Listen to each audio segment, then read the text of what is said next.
effectively. The pandemic obviously has had a huge and ongoing impact, and Congress took unprecedented steps to deal with that. The Federal Oversight Committee, who will be our first panel, has been tracking this economic aid to determine if it's been used appropriately, identified ways to ensure it is used productively as possible. The oversight, I forgot I can take my mask off while I'm talking. The oversight community has also worked to identify weaknesses in agencies' management of COVID-19 relief programs, ferret out individual cases of fraud, which in this sector are quite rare, not so much in the Paycheck Protection Program or unemployment programs, but in this it was rare, relatively rare. Our hearing today will examine both these issues, oversight of the funds and the impact of the aid on the industry stakeholders. There are always going to be individual bad actors attempting to defraud or financially abuse a program, take advantage of a crisis, and some programs may have had poor management or ineffective leadership, and that's what we want to hear from about the Oversight Committee, identify the loopholes or how people might have been enabled to commit fraud, and recommendations to improve the management of those programs. In some cases, the federal agencies, many that are outside our committee's jurisdiction, have not moved quickly enough to close these oversight gaps and to learn the lessons from past national emergencies. GAO, for instance, has issued 87 COVID-19 related recommendations since the pandemic began, and only 16 have been fully implemented. Despite these issues, the economic relief was necessary. Governors, mayors, local officials, labor organizations, business associations have all applauded the support Congress provided through legislation, helped to slow the spread of the virus, thwarted the loss of American jobs, bolstered the economic security of the U.S. and small business. Unfortunately, we may never know how successful these efforts were because government agencies failed to track the number of jobs that were saved. I look forward to hearing from our government witnesses about how to increase transparency on this front, hopefully retrospectively, but certainly in the future. This won't be our last national crisis. Who knows what the next one will be. I also look forward to hearing ideas to enhance accountability, improve federal crisis planning, emergency management programs, strengthen transparency of government expenditures. While I believe the COVID-19 relief funding was absolutely critical in addressing dire economic situation, public health catastrophe, I also commend the oversight community for identifying problems, highlighting cases of ineffective management, spotting cases of waste, fraud, and abuse, for management programs to help Americans impacted by COVID. There's several questions I hope that will be addressed by the panel. What recommendations do you have to help the government's coordinated response to national public health and other emergencies, particularly for the Federal Emergency Management Agency? I would note that we're not touching on aviation today, but the Department of Transportation was ordered under the Obama administration to develop an emergency response plan to deal with pandemics. We're still waiting. And secondly, how can we improve reporting and transparency related to the use of federal disaster assistance funds? How can we learn from the Federal Oversight Committee's identification problems in the federal response to the COVID-19 pandemic to improve the response during the next national crisis?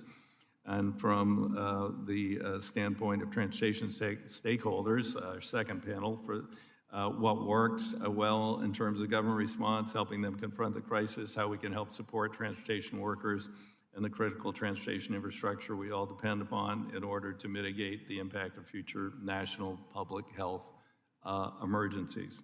Thanks to all of you for being here today, and I yield to the ranking member for his opening statement. Thank you, Mr. Chairman. Since the beginning of the pandemic, the government, we've spent $5.9 trillion in combating COVID-19. $1.9 trillion has been authorized by Congress just this year.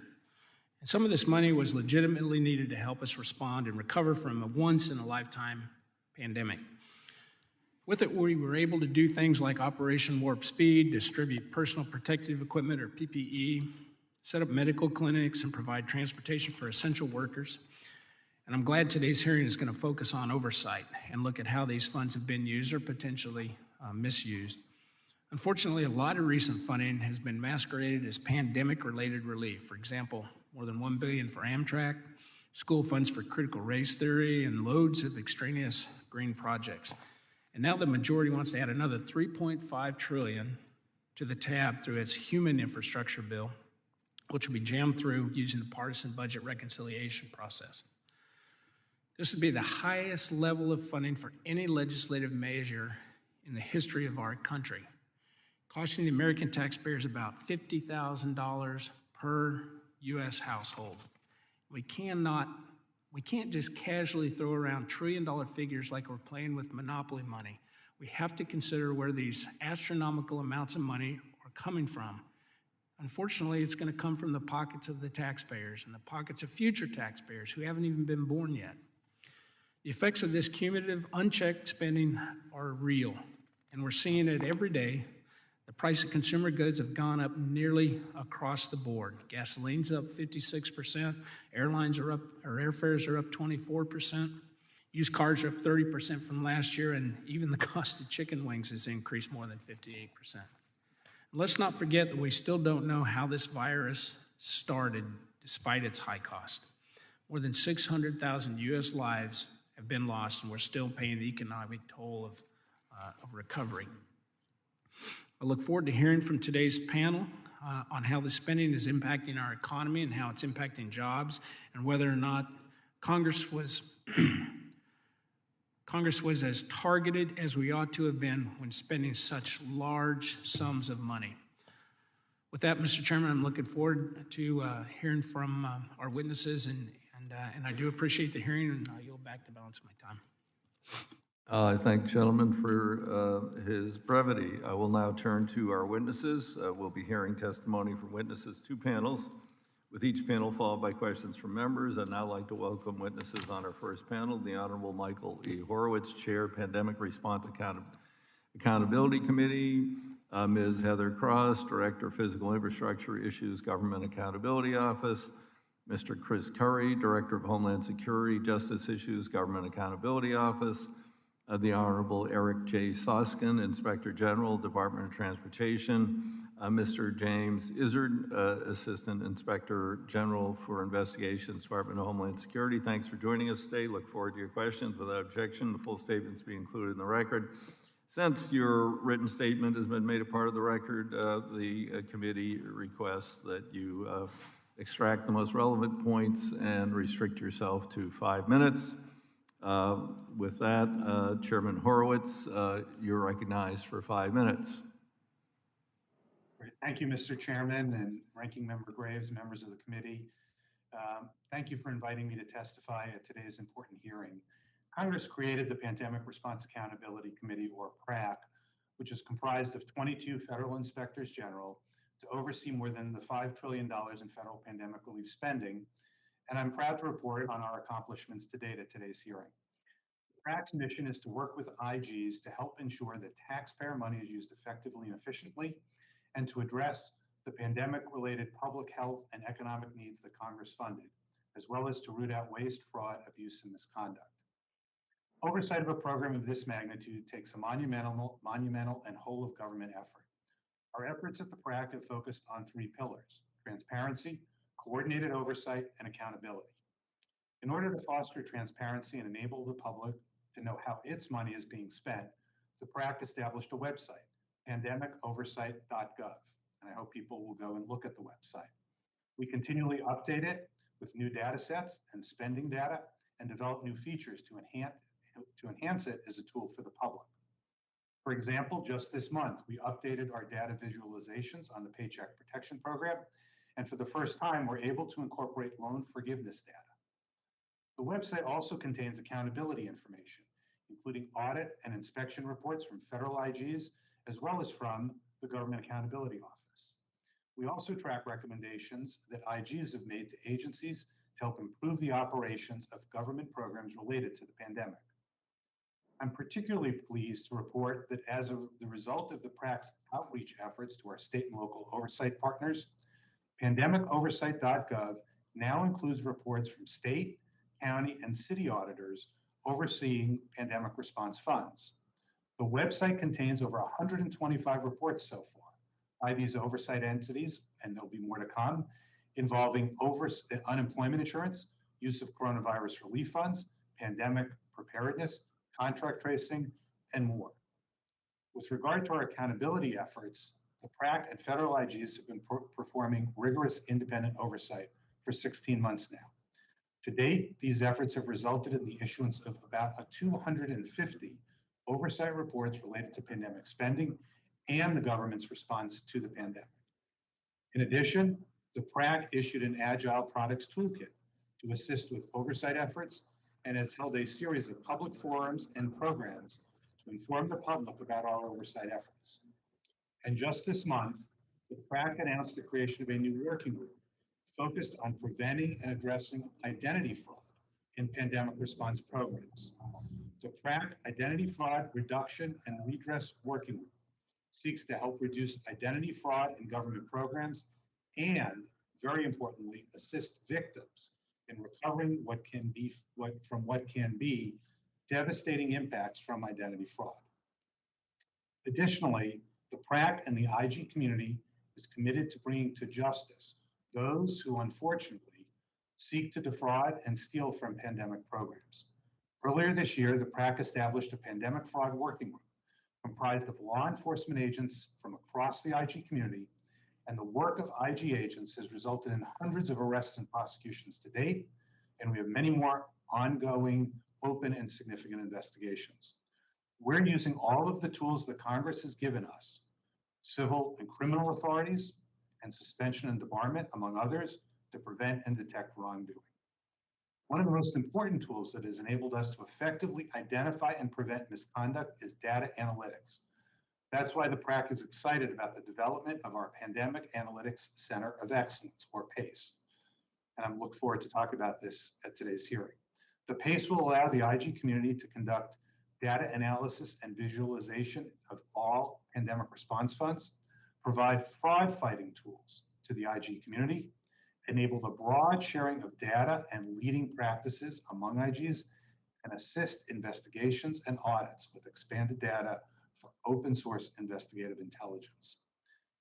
In the coming months, I look forward to providing even more information about the PACE as we continue to build what promises to be one of the more important tools in helping IGs root out fraud, waste, abuse, and protect taxpayer money.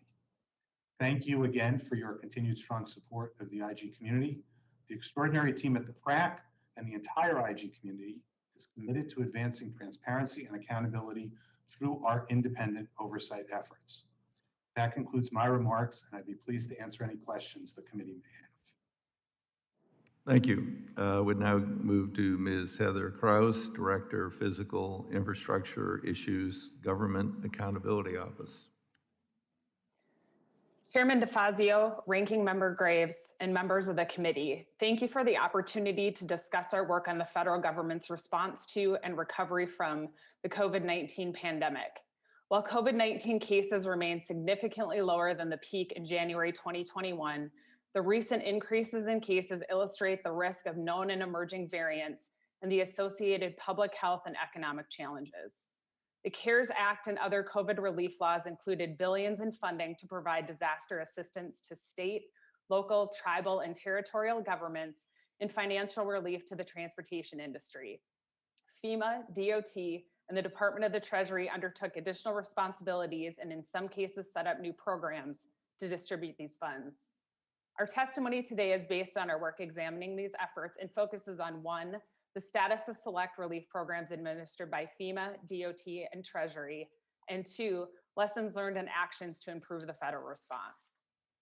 First, FEMA, DOT, and Treasury continue to play critical roles in the ongoing federal response to COVID-19. For example, FEMA continues to assist individuals as well as state, local, tribal, and territorial governments in response to the pandemic, and it's obligated over $79 billion from its disaster relief fund. This fund, which is generally used to provide assistance following a natural disaster, had never been used to provide assistance for a nationwide public health emergency on the scale required by the COVID-19 pandemic.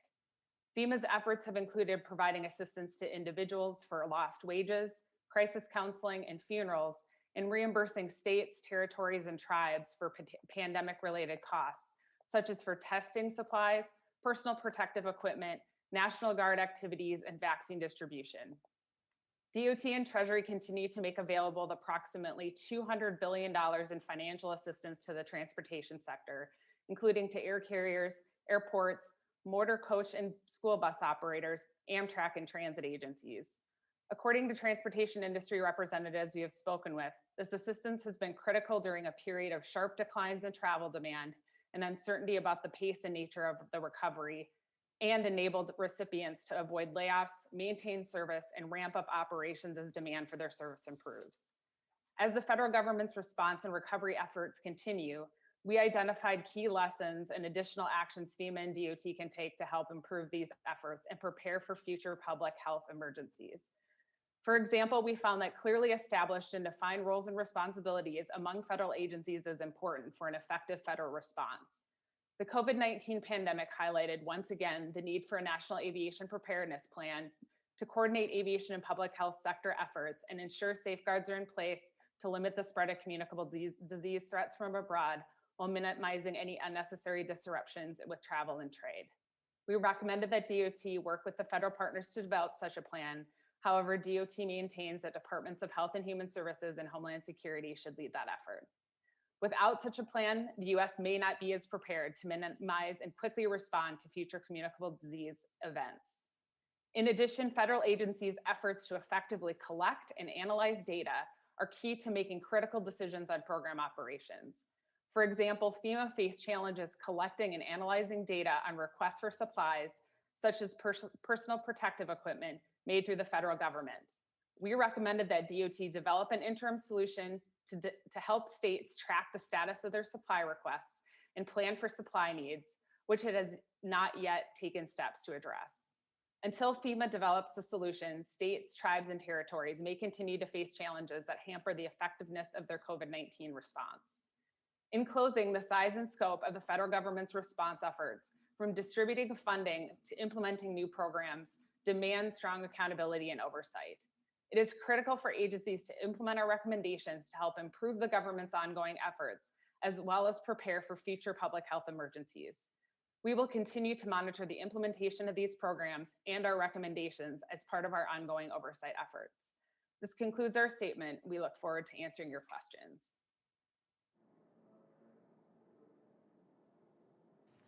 Thank you for your testimony. We now move on to the Honorable Eric J. Suskin, Inspector General, DOT.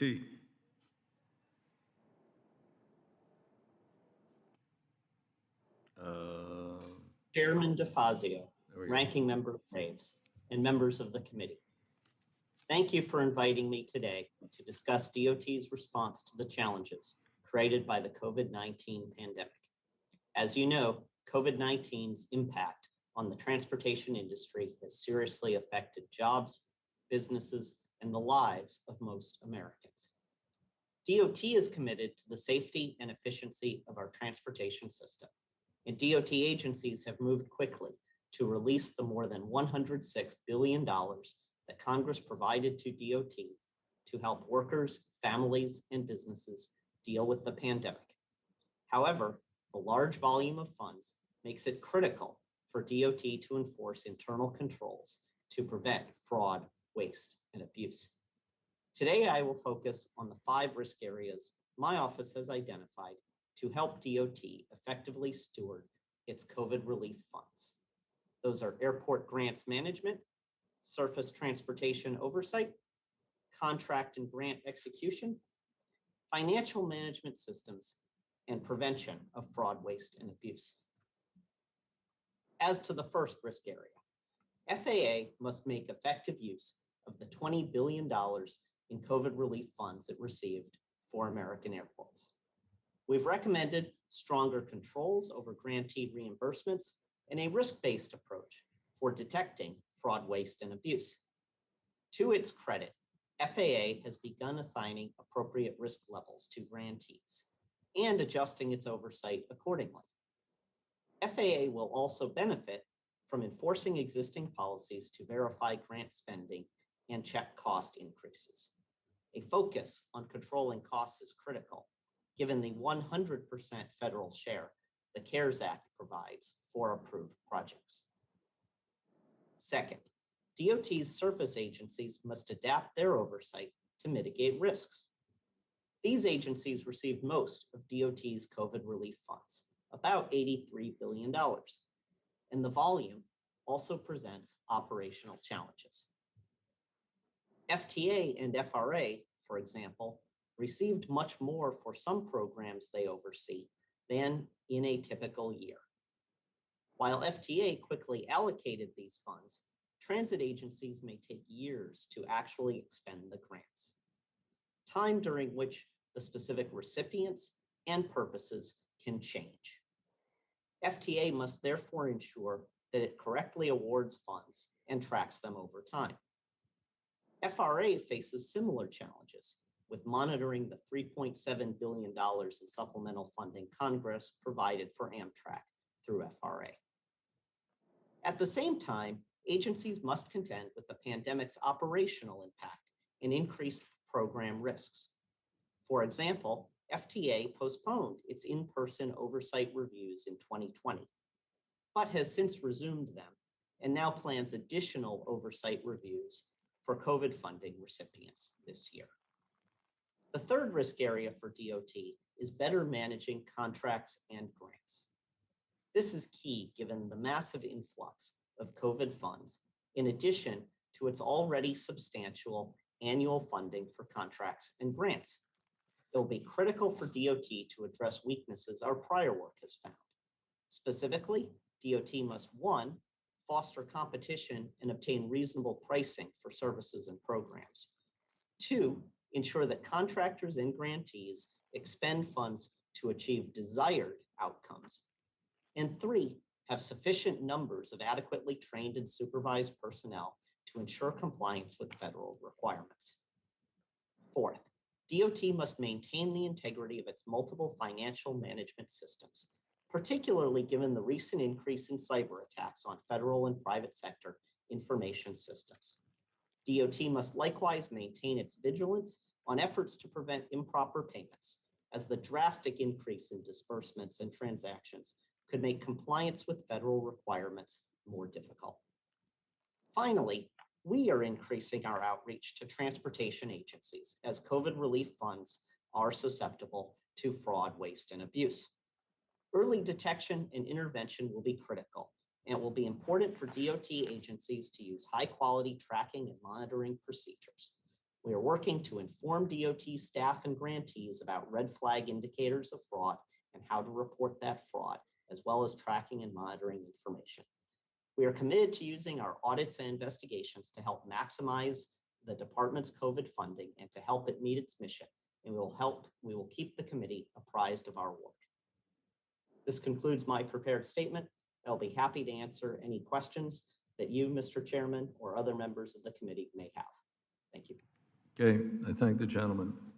And last would be Mr. James Izzard, and Assistant Inspector General for Investigations, Department of Homeland Security. Chairman DeFazio, Ranking Member Graves, and members of the committee, thank you for inviting me here today to discuss OIG's oversight of FEMA's response to the COVID-19 pandemic. The CARES Act provided DHS OIG $3 million in supplemental funding to conduct oversight of nearly $50 billion for COVID-19 relief. DHS OIG is strategically initiating work to have the highest impact to help improve DHS programs and operations. Since January 2020, DHS OIG has received more than 6,000 complaints and initiated 120 investigations related to COVID-19. We continue to investigate COVID-19 fraud perpetrated by companies and individuals seeking to exploit DHS-affiliated government programs, including relief programs that FEMA administers. A number of our open investigations are under review for possible criminal prosecution by U.S. attorneys' offices nationwide. Since the passage of the CARES Act, we've been at the forefront to detect, deter, and investigate COVID-19 fraud perpetrated against DHS and its components through our participation on working groups, coordination with FEMA and the PRAC, and leveraging the expertise of our professional staff to identify and investigate fraud schemes. For example, on February 3rd, 2021, as a result of an investigation, we worked jointly with the VA OIG, the FBI, and the U.S. Attorney's Office for the Eastern District of Virginia. A defendant pleaded guilty to wire fraud, theft of government funds, and individuals. But he was in November 2020, DHS OIG determined the individual and her co-conspirators were involved in facilitating close to $500,000 in fraudulent unemployment insurance benefits, which included fraudulently using the identities of state persons. On April 8th, 2021, the United States Attorney's Office for the Eastern District of Virginia issued a 9-count indictment charging 4 defendants with conspiracy to commit fraud in connection with major disaster benefits. Recognizing the magnitude and potential of these fraud schemes related to FEMA unemployment insurance data fraud schemes, or Foxtrot, or whatever the next 2 are going to be, where are we at in doing a better job of having the stockpiles so we don't have to go out for bids to unknown specious vendors and get ripped off? Thank you for that question, sir. As mentioned, we have a number of ongoing projects that are looking at FEMA's readiness. With the first panelist, that would be Michael Horowitz. Great. Mr. Chairman, just a couple of things. I do think that work can continue to be done, as you referenced earlier, to advance transparency, to ensure that all information, all data is getting out there about how money has been spent and where it's been spent and to whom the money has gone to. We also think additional controls need to be put in place, and we have been working over the last many months with OMB leadership and with the ARP implementation team leadership to do that. In terms of additional efforts that could be done from a congressional standpoint or legislative standpoint, I think some of the needs of various programs to ensure that they are taking the steps they're legally allowed to take with regard to, for example, data matching and identity theft, that those agencies can undertake those efforts to try and address what are pretty substantial concerns in both of those spaces. Okay, thank you. Ms. Cross? Sure.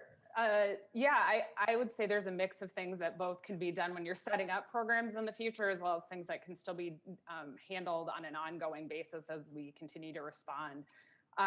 We identified some lessons learned, so coordinating and identifying, defining roles and responsibilities when you're setting up the programs and also as you're executing things, providing clear and consistent communication. I think we saw some challenges with that with some of the program implementation, but there's opportunities as, say, Treasury rolls out the CERTS program and FAA rolls out the Aviation Manufacturing Jobs Protection Program to sort of improve communications and provide clear and consistent communications. I think, again, establishing strong accountability and transparency mechanisms.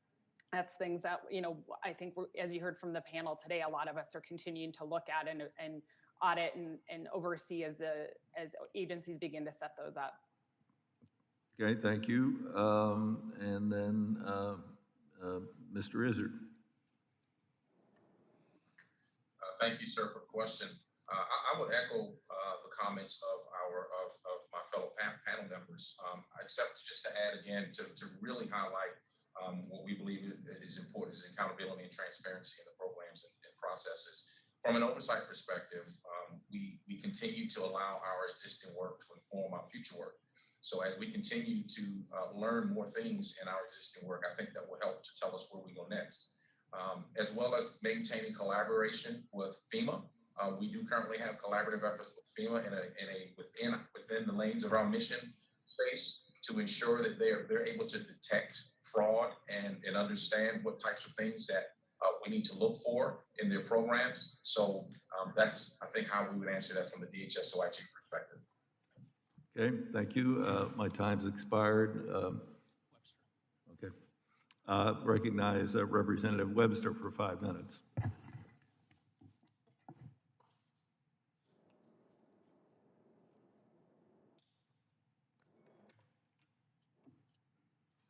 Thank you, Chair. I have a question, I think, of Mr. Horowitz, and that is, do you think that if there is, I don't know if you investigated the fact that the money may have been spent properly, it may have been the right price at the right time and so forth, but if the science was flawed, would that have affected something that you might ask in that we're buying things, but we don't even need to buy them? Was there anything in your reports or any things that you did that would distinguish between right and wrong in that area? Congressman, we wouldn't generally look at trying to assess that kind of a question. Our HHS OIG, Health and Human Services Inspector General, has done a fair amount of work on the healthcare related issues. And I can certainly follow up with her in that office to see if there's anything in particular that would address your question, but I'm not aware of it as I sit here today. Yes, well, for 60 years, there's been an acceptance of some flawed information has been proven flawed in the last month or so, dealing with the size of particles, and are they airborne in aerosol or are they droplets that fall to the ground?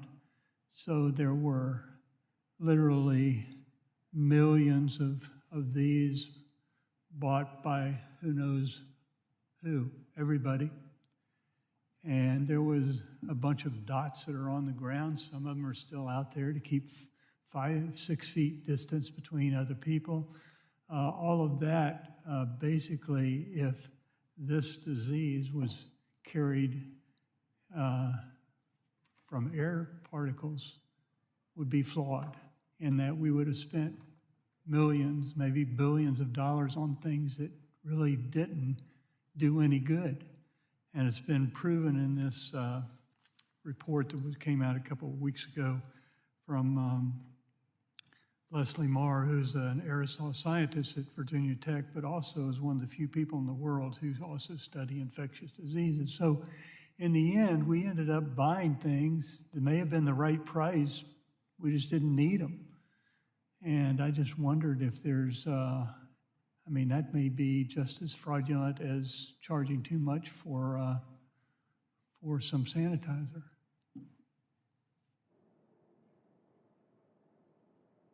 So I guess my question would be, is there anything in the future that you might be looking at that would also make sure that what we're buying is what we need?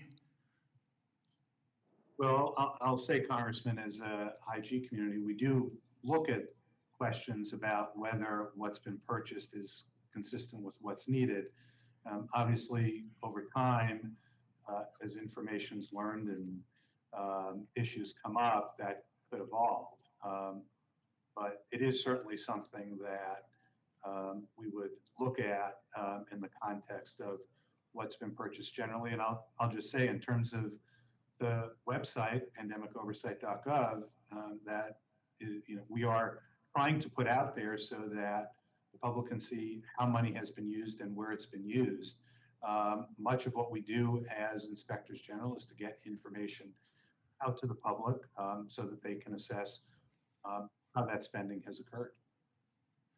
Yes, well, unfortunately, the bedrock of the science in every medical journal and medical book and doctors and their training and so forth stress hand washing, which is a good thing to do, but it doesn't have anything to do with this, and distancing in that the particles are 6 feet is enough distance, and therefore that's okay. And so that was sort of the basis of all of the protection that was being done, including in this chamber. I remember telling some of the leadership, you don't have to be washing the doorknobs. It's in the air, but CDC and WHO were both saying, no, it's not. It gets into a droplet, falls to the ground, which was totally inaccurate and has been proven false. I don't know, I just think we spent a lot of money on some things that didn't really need to be bought. But my time's run out, and I'd love to discuss this further. Yield back. Representative's time's expired. Chair recognizes Congresswoman Norton for 5 minutes. Mr. Chairman, can you hear me? We can hear you, yes. Very much appreciate this hearing as we try to focus on what we've learned for the future.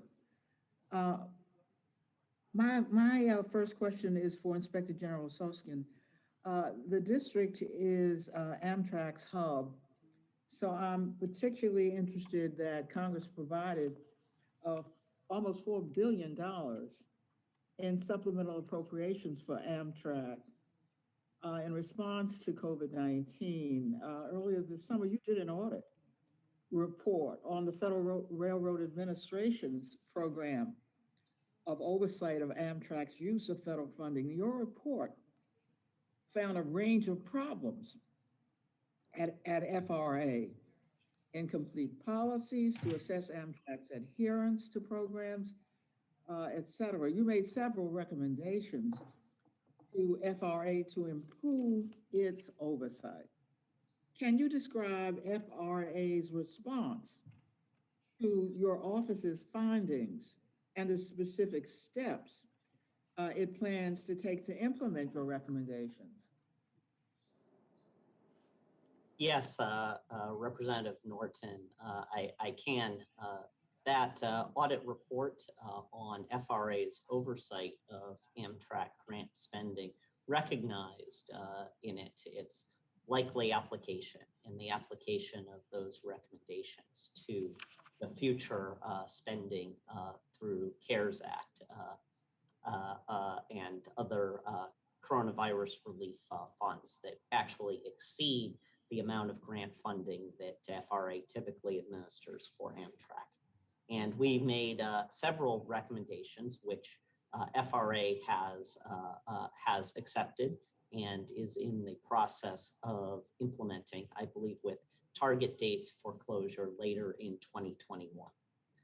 Those recommendations include that they create measurable oversight goals and metrics for their oversight of Amtrak spending, that they create and develop policies and procedures by which they can track on a comprehensive basis the issues that are identified in their oversight, so that they don't just identify issues and then those remain unaddressed by Amtrak. And relatedly, that they develop a more robust set of procedures to identify issues they identify that may need to be escalated to a higher level to work with Amtrak to assure compliance with what has been identified in our FRA's oversight. We believe that if these recommendations are implemented and implemented successfully and executed upon, they will greatly assist FRA's oversight of those Amtrak supplemental funds in the COVID relief legislation. I appreciate that you set target dates and that apparently these dates are being adhered to. My next question is for Mr. Kraus of GAO. I'm chair of the subcommittee that has just passed the Transportation Infrastructure Bill, and the district, of course, has Metro and is dependent on transit. So I'm particularly interested in the billions in grant assistance to help transit agencies that Congress provided to manage their fiscal restraints. So, Mr. Kraus, I would like to ask, how did the Federal Transit Administration perform in managing such a large influx of funds and getting it to transit agencies in a timely manner? Thank you, Congressman Norton. This is actually Heather responding to your question, Heather Kraus. So FTA, we found that they had some initial implementation challenges as they, because of the use of funds was expanded beyond what they typically did. But when we've talked to transit agencies, they found that they identified very few challenges that they've experienced in getting the funds. As it's been implemented, and as we get into the newer funds that have come out, there is more challenges at the local level as they figure out how to allocate the funds among different entities at the local level. But otherwise, we've heard few challenges from the transit agencies in terms of implementation. I know that our colleagues at the DOTIG are looking more closely. Gentlewoman's expired, time's expired. Chair recognizes Representative Davis of Illinois for 5 minutes. Thank you, Mr. Chair. My first question would be to Mr. Horowitz. First off, I want to say thank you for the work that you and your team have done on a wide variety of issues that you and your team in this country has faced over the last few years. I do want to raise an issue that falls outside the realm of transportation and infrastructure, though.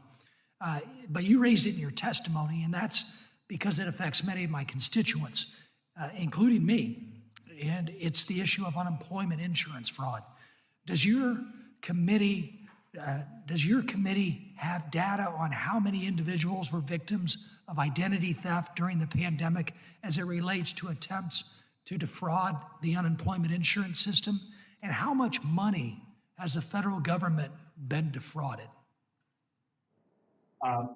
Congressman, we've worked at the PRAC closely with the IG at the Labor Department on these issues, and the Department of Labor OIG has done a lot of work in this space and has made some estimates that the amount of fraud could be upwards of 10% at this point, but it's still unknown.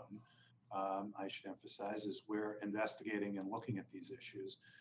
But one of the significant issues, as I mentioned and as you referenced, is been identity theft, and the number of people that we've heard from who've expressed concerns about having their identity stolen. And of course, there's two very serious problems that arise from that, as you know. One is the program itself gets defrauded, but then separately you have the victim whose identity has been used, who has to deal with the fallout from their credit, other issues, security clearances perhaps if you're a federal employee or play in a sensitive position, and a number of challenges that arise as a result of that.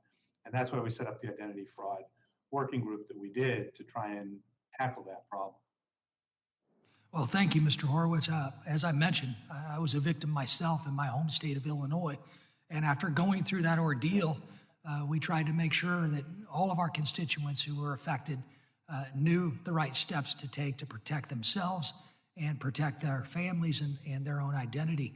But with that being said, sir, do you have any policy recommendations that you could lay out that might make it into any final report or recommendation? We have, as a community, put out some. Actually, the Labor Department IG and the SBIG have public reports that they've recently issued on that, and certainly would be happy to send them to you. Much of it focused on what the agencies can do to both detect potential identity theft before it occurs, so stop it in its tracks, and then also, when it does occur, how to help victims of identity theft address those problems. So, for example, ensuring, and some of these are maybe obvious steps, but steps that SBA-OIG, for example, has recommended with regard to the Economic Injury Disaster Loan Program, referred to as EIDL. The importance, for example, of just maintaining and tracking identity theft complaints, processing information about identity theft, and helping to restore identity theft victims to their condition prior to the fraud, including stopping, loan billing statements, preventing delinquency collections, taking what may seem like common sense steps, but steps that aren't necessarily yet being done. And the IG there and the IG at the Labor Department has also made recommendations that they're following up on. I'm happy to Thank talk you. with you further about that. No, thank you with that. We tried to address the issue of unemployment in our initial funding given to states, like my home state of Illinois got $40 million over $40 million, I believe, to implement a pandemic unemployment insurance system to avoid some of these issues. Is there any work being done at the DOJ to investigate where those administrative fees might have gone and what states could have done better to actually address identity theft on the front end and unemployment fraud on the front end, since they got that administrative money before the pandemic unemployment insurance system was in place? That's an excellent question, an important question, Congressman. I'd have to follow up with the department on what they may be doing investigatively in that regard. But I do know from working with and speaking with the Labor Department IG and with our meetings that we've had ongoing with OMB leadership, that this is an important area that the Labor Department IG has been following up on and taking steps to look to address within the UI program, and that we've been raising consistently at the track level and are going to continue to try and move forward on to get steps taken to try and address this very serious problem. Representative, time's expired. I now recognize myself for 5 minutes. And my first question is for Ms. Kraus, the GAO. Since 2015, I've called for a national aviation preparedness plan and following, in fact, your agency's recommendation from 2015. We've learned some lessons over the last year, and you've mentioned it in your testimony and report. Ms. Kraus, could you elaborate on the GAO's recommendation for such a plan and any new issues that ought to be addressed since your recommendation was released? Thank you, Mr. Larson. We continue to advocate that this is something important that DOT needs to follow through on. I think, given how the pandemic rolled out at the beginning, I think it would have benefited by having a national aviation preparedness plan to more clearly outline roles and responsibilities, as well as, airlines and airports have individual plans that can feed into a national plan so that we're better prepared. Note as well for maybe Mr. Curry, the joint testimony states the Department of Transportation maintains that the HHS and Homeland Security should lead the effort to develop a preparedness plan.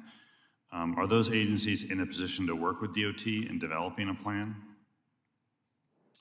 Yes, sir. It's a good question. Those agencies are definitely more broadly responsible for national biodefense strategies.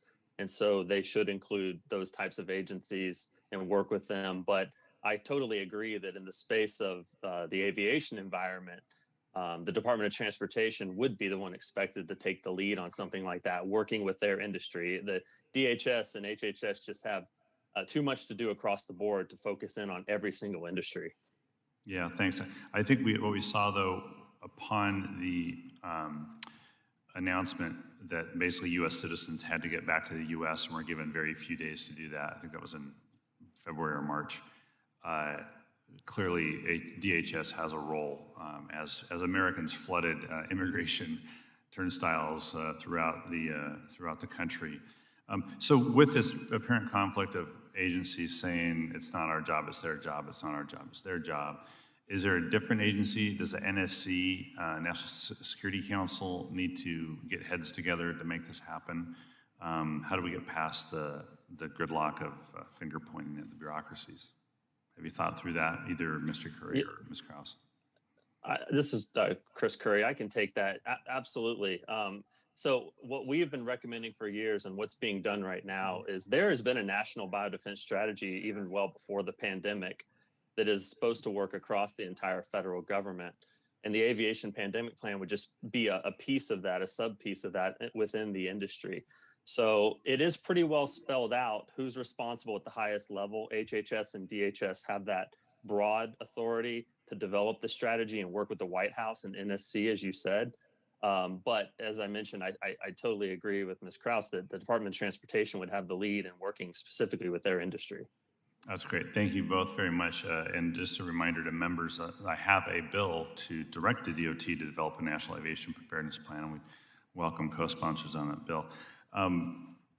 Continuing on with Ms. Kraus, I think it's page 17 of your testimony, and if you could just quickly address the Aviation Manufacturing Jobs Protection Program, which we approved in the American Rescue Plan. It's been set up. First round of applications are in. DOT has reopened the application process through August 4th, I think, if I got the dates right. Have you started to look at the DOT's rollout of the application process, or will you wait a certain amount of time before you take a look at the GAO look at the rollout of the plan? Yeah, we've already begun work on that and meeting with DOT and understanding how they are implementing the program, as well as talking to some of the industry associations to get a sense as to how the implementation has been going. I mean, initial conversations is they feel like the communication has been good from DOT with that program, but obviously we'll be following closely and expect to report out on the status of that implementation later this fall in October. And one of your points in your report is that a lot of these programs were rolled out through existing mechanisms throughout the agencies. This was one program that sort of had to be created from whole cloth. Is that one of the things you're looking at, the compare and contrast of those activities? Yeah, certainly. I think what we've found is we've looked at all the different transportation programs, whether it's at Treasury or DOT, is if they are going through existing programs, that does help facilitate implementation. But when you're setting up new programs or with entities that you don't typically either work with or have that kind of relationship with the agency like DOT or get this type of funding, typically it is taking some time to get the program stood up, the guidelines out there, and then obviously some mechanisms on the back end to track the funds. That's great. Thanks. My time's expired. Appreciate the answers from the both of you very much. And now recognize Representative Massey of Kentucky for 5 minutes. Representative Massey. Thank you, Chairman Larson. I'd like to ask... Mr. Massey, could you try your volume, and we'll try on our end to increase your volume as well. Thank you. All right. Can you hear me? A little better. Thank you. Yeah. All right.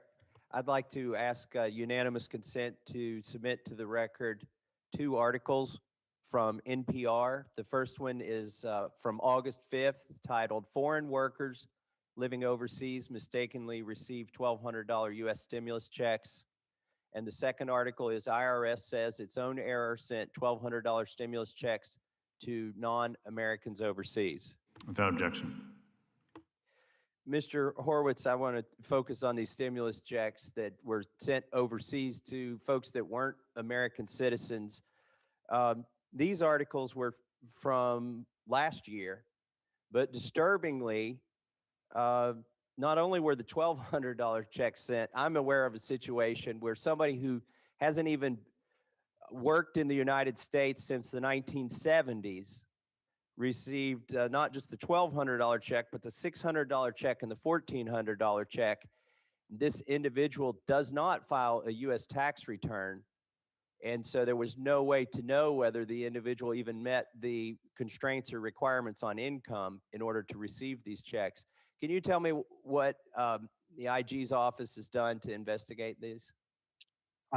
Yes, Congressman. So last year, for example, the tax IG that oversees the IRS issued a report outlining a series of problems with payments by the agency of stimulus checks. And the GAO actually reported on that as well last year and outlined some of the matching that failed to occur at the IRS and with sending out the stimulus checks. I'd have to follow up with the tax IG about what ongoing work they may have done with regard to the subsequent checks that have been sent out. I'm not familiar, frankly, as I sit here today, with the ongoing work, and I believe GAO may have some follow-up work as well in that space. Okay, if you could send those to my office, I'd appreciate it as it comes out in real time. I'm afraid since all three checks went to the particular person that I'm aware of, and that this person does not file a U.S. tax return. This person actually worked in the United States in the late 60s and early 70s. And for that reason is somehow in the database. This person does not file a U.S. tax return. This person does not have a green card. This person is not a U.S. citizen or a dual citizen of the United States. And I would hope that we have the measures in place to keep this money from going to these individuals, or maybe Congress needs to acknowledge that they wrote a law that sends money overseas to people who aren't citizens. One of two things is true. We are either sending money to people who don't qualify on the income level, and people who don't file tax returns, people who don't work in the United States, people who don't live in the United States. That's the other thing. These checks are going to foreign addresses. I would hope that would be a trigger to do a check to see if this person is a citizen, if we're sending it to a foreign address.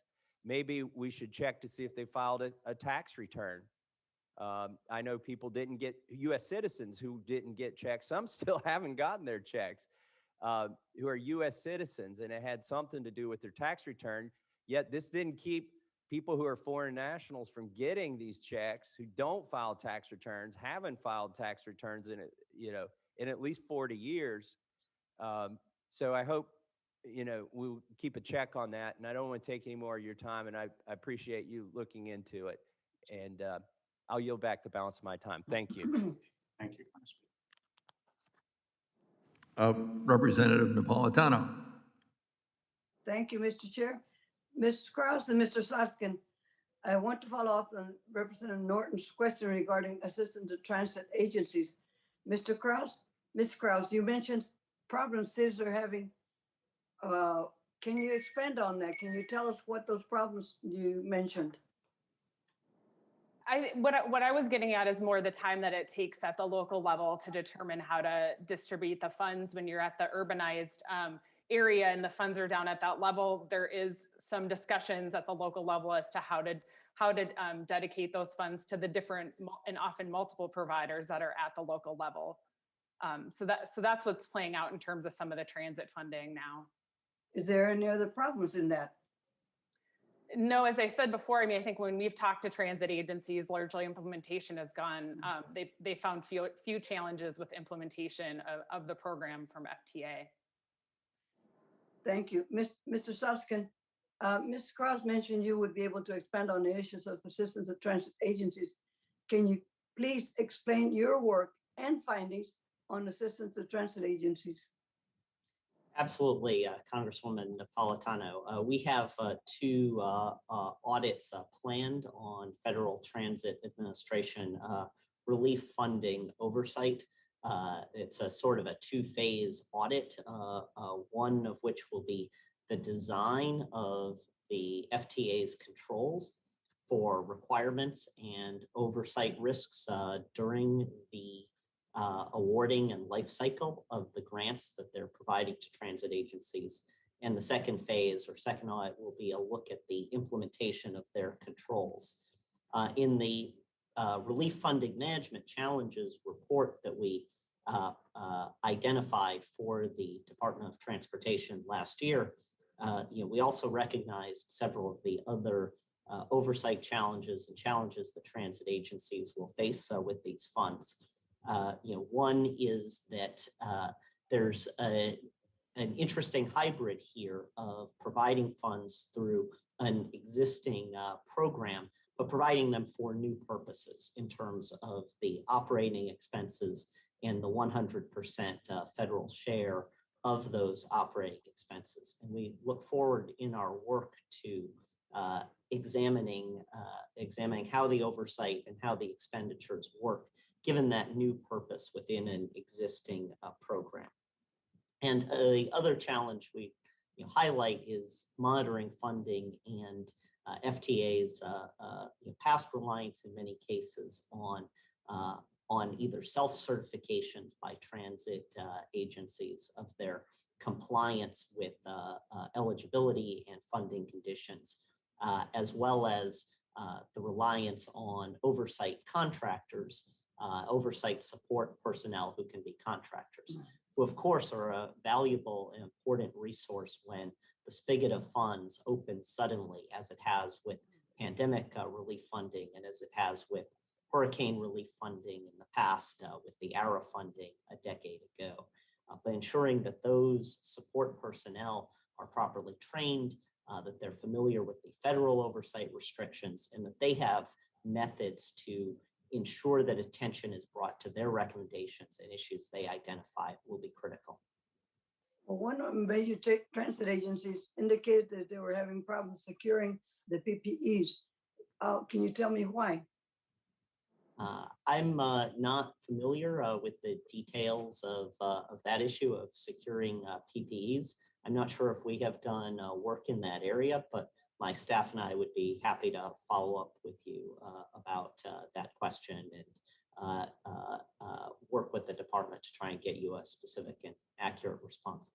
Thank you very much. I think it would be important to find out why the distribution was held up to the states and then filtered down to the counties. And it made a great problem for my transit agencies, especially the little ones too. Thank you very much, Mr. Chair. I yield back.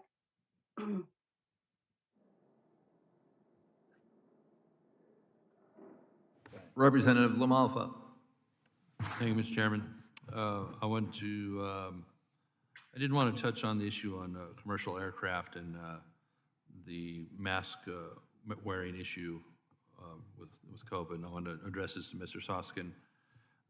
Last month, we had 27 of us sent a letter to TSA and CDC about their decision to renew the mandate through September 13 at least.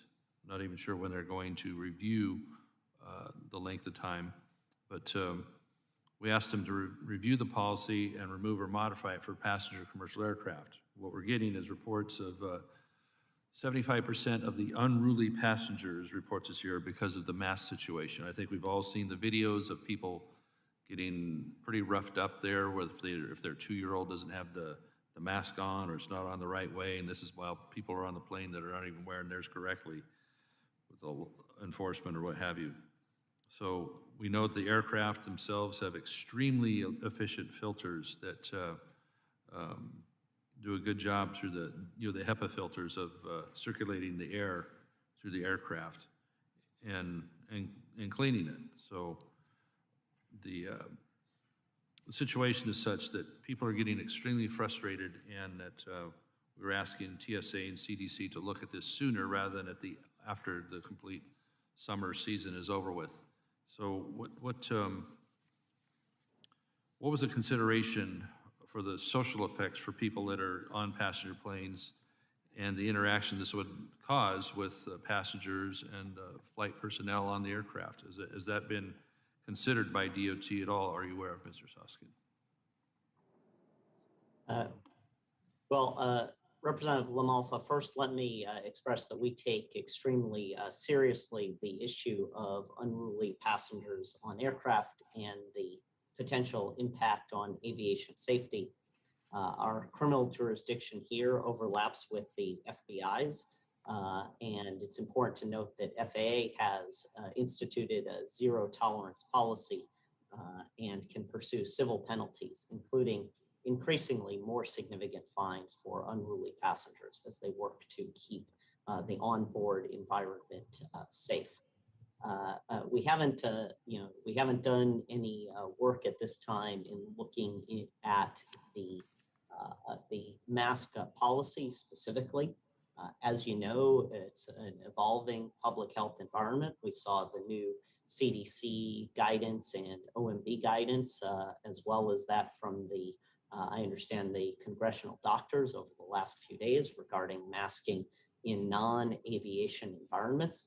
I do appreciate your highlighting, however, the efficiency of the filters on commercial aircraft. I think it's, of course, important for members of the traveling public to recognize all the safety measures that are in place to keep commercial aviation safe. Well, it's exciting to hear about the zero tolerance policy, but I'm talking about, real people that are trying to travel here. And, if they do have kids, if they do have people with special needs, it seems there's some really overzealous enforcement going on. And I think for the flight personnel themselves, I hear the browbeating by the people announcing as the flight is going along, wear the mask. They're basically, it's really becoming an atmosphere that's not pleasant for something that is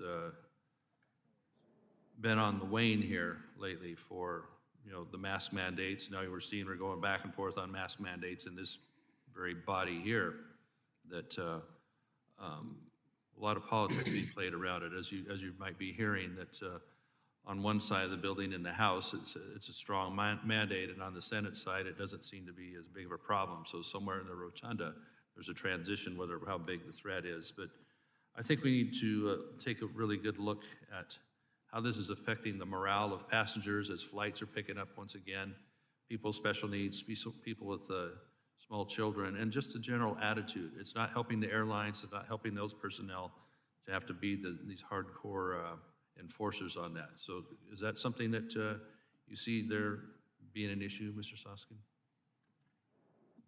Again, we have not engaged in any work to look specifically at the mask mandate or its effects. It is an area of overlapping responsibility among DOT and TSA, as well as the FBI for enforcement. And I think my staff and I would be happy to discuss that question. Yeah, I'd be interested in further that with you. FBI piece there. So that's something. Okay, well, thank you for your time, Mr. Chairman. I'll yield back. Mr. Cohen, you are now recognized for 5 minutes. Thank you very much. And first, I'd like everybody, if you can notice in the background, there's a television screen in my office where the Washington Nationals are playing a baseball game. 4 of their players are in COVID restrictions. 8 of their personnel are in COVID restrictions. I think masks is a good idea, and especially on airplanes and where public gathers in small spaces. But I want to thank Chairman DeFazio and Member Graves for holding this hearing. Most of the transportation industry was devastated with significant declines because of COVID-19. People afraid to fly and concerned about flying next to people.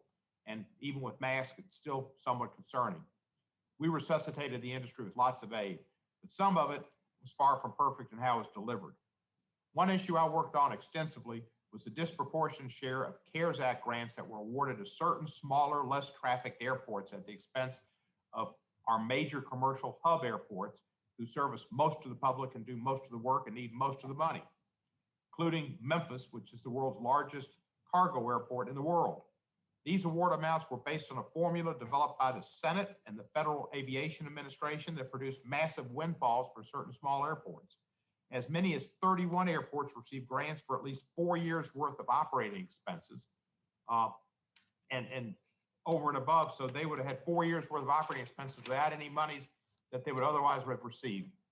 Fortunately, the wrong-headed formula was changed. The airports, for the future funding, they didn't receive a disproportionate share of funding from additional pandemic and 2 subsequent relief bills based on the pandemic.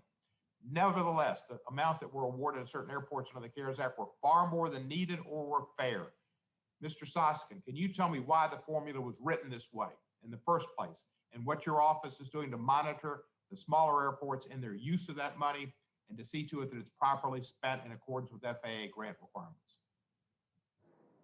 Congressman Cohen, as Ms. Kraus highlighted earlier, one of the trade-offs that we face in awarding emergency relief funding, like in the CARES Act and CARISA and the ARP, is the trade-off between doing something new and unfamiliar for the agencies administering funds and making use of existing mechanisms, existing programs, and existing formulas. And in this case, I think it's instructive, the responsive approach that was taken by FAA when it identified the multi-years of operating expenses that you referenced and updated and limited the funding beyond a certain point. And then Congress in the Carissa extended that and narrowed the scope. Mr. Soskin, I know the history. I've been through it and found it difficult to get through it. The question was, why was it written that way in the first place? It wasn't using a formula that we already had. It was a new formula that the Senate and the FAA came up with. Why did they do that? That's a question that we may look at as part of our current audit in the FAA's award and oversight of CARES Act funds. Beyond its potential inclusion in that ongoing audit work. Mr. Soskin, thank you. You're not answering the question, but I'll go on to Ms. Kraus and hopefully she'll be better at doing that. What can you tell us about how much of the grants that were awarded to these small airports has been used and whether larger commercial service airports are getting enough funding from the FAA to meet their needs? Yeah, we have some data, and we can give you more specifics, but at the highest level, the larger airports, when you're looking across the different funding streams, have expended more funds than the smaller ones. So when you're looking at like the large hub airports, you're seeing about 75% of their funds that they've received across the 3 buckets of money having been expended, where you're seeing lesser funds closer. It all depends. We can give you more details, but when you get to the smaller airports, it's a smaller percentage, but in some cases, around 50% or so. So I'm happy to give you more details on sort of the spend rates across. If you can, and if they're spending that money on superfluous things, they had plenty of funds. They basically have long dirt runways and a wind socket. They didn't really need all that money. And what are they spending it on now? Is it extraneous things just to spend the money? This was horrific. And if you let me know about that, Mr. Soskin, if you give me your report, let me know why that was done and what's being done to oversee it and make sure that the money's being spent properly. With that, I yield back the balance of my time. Thank you. The gentleman yields back. Mr. Johnson from South Dakota is now recognized for 5 minutes. Thank you very much, Madam Chair. My question will be for any of the panelists that want to weigh in, because I'm sure you all have some expertise on this front. And I would compliment the chair on pulling together this panel. Clearly, we should all care about the efficiency and the effectiveness of federal dollars invested in infrastructure, certainly during COVID as well as during any time. So I think my preface would be this, to remind all of us about how inefficient much of our investment in infrastructure is in this country. Environmental reviews in this country commonly run in excess of 1,000 pages. That's not typical across the world. Our environmental reviews take on average 5 times longer than they do in Canada, and twice as long as they do in the European Union. Of course, building subways are expensive, but the New York subway capital construction costs per project are quadruple what they are the global average for urban subway systems. And so I think my question for the panelists is, as you did your analysis of these infrastructure investments during COVID, did we get a sense of what the financial cost of compliance to these environmental and historical reviews were? And do we have any sense about how they compare to what we would see in other parts of the world? Representative Johnson, I can take that question first because I think it's important to understand that at this point, a lot of the funds that have so far been allocated and awarded have been on the operating expense front. So we're going to see the reviews and the infrastructure awards flow out over a period of years. And that's something that we've observed in our work on the Hurricane Sandy relief funding. Where in our report earlier this year, we highlighted that although $10 billion in hurricane resilience and recovery funds were awarded shortly after Hurricane Sandy, even at this point, only about $4 billion of those funds had been expended. So at this point, give this committee some, as we look forward, because you're right, the next tranche of capital investment is likely coming. Given your historical experience, give us some sense of what the financial costs of those environmental and historical reviews would be. So I don't have readily at hand the details of what some of those expenses are. Anecdotally, I believe the elements of your question are correct, that planning and environmental reviews can take longer than in some other countries. I think that's a problem that has been recognized across the government, and it's something we'd be happy to follow up on if we have some work in that area we can share with you. Maybe for all the panelists, just so we can focus on solutions, given your deep expertise and as you've done analyses in inefficient and efficient governmental spending, are there things that could be changed in the federal infrastructure, environment, landscape statutes that could make for a more efficient investment? Are we getting in the way? And if so, how?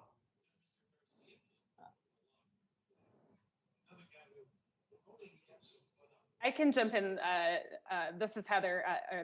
So I would say, I think as infrastructure funding gets rolled out, depending on what folks are looking for out of the investment, being clear about and defining what the program is, if there is certain intentions, if there's certain outcomes that you're looking for.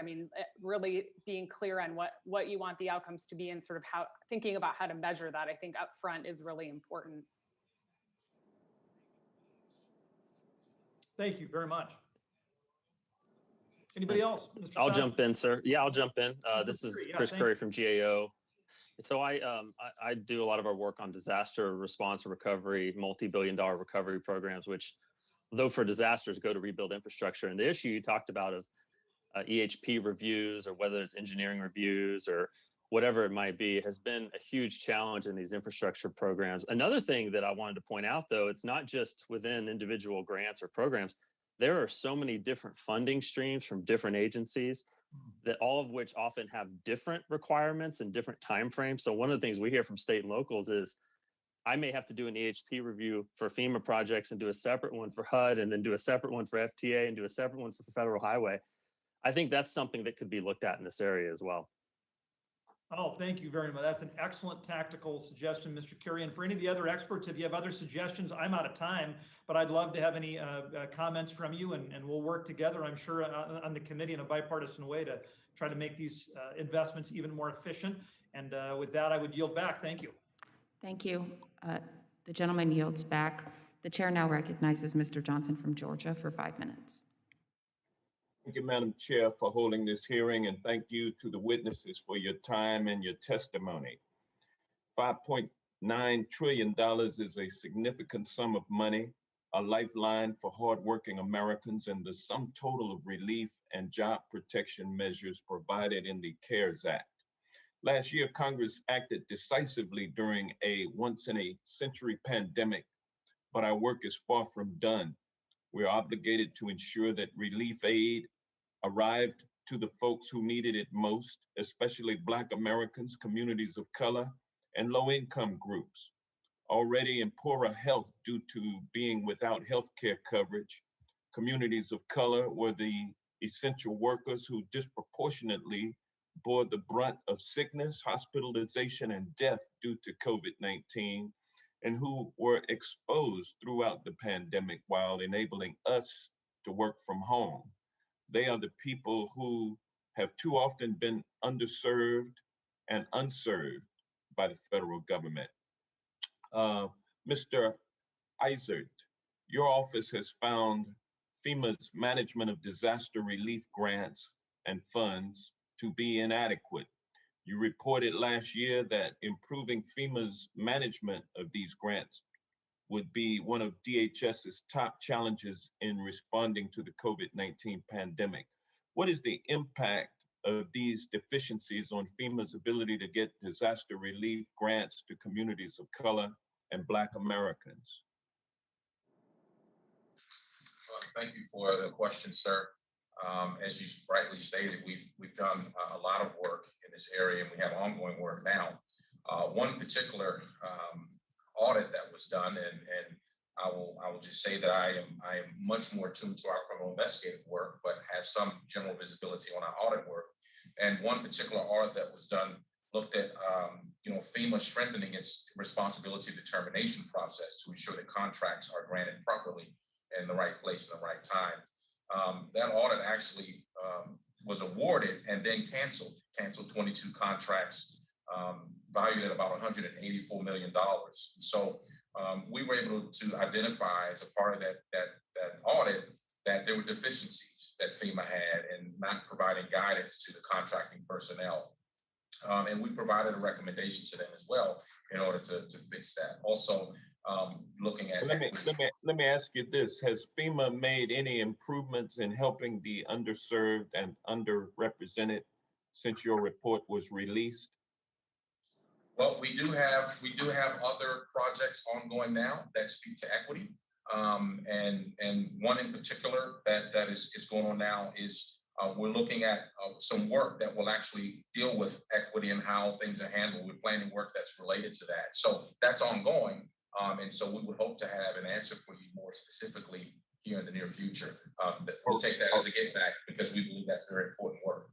All right, thank you. Ms. Kraus, the GAO reported on the CARES Act loan program for aviation and found that small businesses were less likely to receive loans under this program and that Treasury prioritized applications from large passenger carriers. That said, small businesses are more likely to be led by minorities and women. As a result of Treasury's actions, what has been the impact on minority-owned small businesses and Black-owned small businesses from prioritizing the large carriers? So we didn't get into that level of detail in terms of who is impacted in terms of the types of business or that level of detail in the data. I think what we did find though with that program and some of the challenges that the small businesses faced was some lessons to be learned if there is another similar type of program in the future. So having potentially multiple paths or multiple programs to be able to support the diversity of businesses that might be applying for that type of assistance. Thank you. Mr. Izard, what key things do you believe FEMA still needs to do to improve their grant management oversight, especially for the grantees who desperately need these funds, whose livelihood and families depend on relief aid? Well, as you stated, sir, that's a very, very important area to look into. We certainly remain in collaborative and collegial with FEMA to ensure that they're continuing to direct their attention in areas where there are the greatest gaps and deficiencies. In fact, our recommendations from our audit works are intended to actually point them in the direction of where the greatest deficiencies are. So we'll continue our collaboration with them and continue to in the hopes that they will move in the direction that as you just referenced. Thank you. The gentleman's time has expired. Thank you. The chair now recognizes Mr. Nels from Texas for 5 minutes. Thank you, Madam Chairwoman. Mr. Izard, I thank you for being here. It's good to see you. In your written testimony, it states that each fiscal year, DHS, Department of Homeland Security, OIG, issues hundreds of recommendations to improve the integrity, accountability, and performance of the Department of Homeland Security. The DHS Inspector General is one of 9 statutory IGs who are members of the Pandemic Response Accountability Committee, or PRAC. We know that the CARES Act provided DHS, Department of Homeland Security, almost $46 billion for COVID-19 relief, and I believe your department, sir, you have around $3 million of that to conduct oversight of those funds. So my question for you is, Mr. Izard, are you monitoring the resources the Biden administration uses on border missions? Thank you, sir. We have a number of ongoing projects with regard to the border at this time. In fact, our Inspector General has recently made a number of trips to the border to personally take a look at humanitarian crisis that's occurring at the border. And so as a result of that trip, our office has initiated additional projects. So there are projects that are ongoing. Happy to get back with our staff and make sure we provide details on what those projects entail and what they'll cover, what they're intended to cover. Thank you. And as you stated, the humanitarian crisis, how much is the border crisis costing the American people? In other words, how much money has DHS used to address the 1 million people who have been apprehended at our southern border since the start of the year? That's a great question, sir. And I don't have that information in detail available. Prefer not to speak anecdotally to it, but I will certainly make sure that we get you the detailed information. I believe we've done work in that area, and we'll look at that to get that answer back to you. That's fair enough, and thank you for that. And recently, the city of La Joya in Texas issued a public health warning due to the potential spread of COVID from infected migrants. And what took place around July 26th, just a couple days ago, there was an undocumented migrant family at a Whataburger, and they were coughing and sneezing while they were inside this Whataburger, and they weren't wearing any masks. And so a citizen contacted the La Joya Police Department, and the officer approached them and asked that family, you know, what are you doing here? What's going on? And that family said that they were released by Border Patrol because they had COVID-19. The family also stated that a local charity group paid for their room at a local hotel. We do know that the Hidalgo County judge, Mr. Richard Cortez, called on federal immigration officials to stop releasing infected migrants into their communities. So has the Department of Homeland Security, has your office examined how many migrants have been released from custody with COVID? If so, how many? We do have an open project that looks at DHS's protocols and how they handle matters such as that at the border. I'll make sure we get that information to you. But yes, sir, to directly answer your question, we do have an open project. It's ongoing. We look forward to providing and publishing the final report once it's complete. Thank you, and I can't wait to receive that answer. And you stated earlier that you have a collaborative effort with FEMA, and so is FEMA being deployed to the border? I'm aware that there are reports that FEMA has been represented at the border. That's my understanding. All right. So you don't really know what operations have been impacted due to FEMA's deployment at the southern border. You couldn't answer that. Fair enough.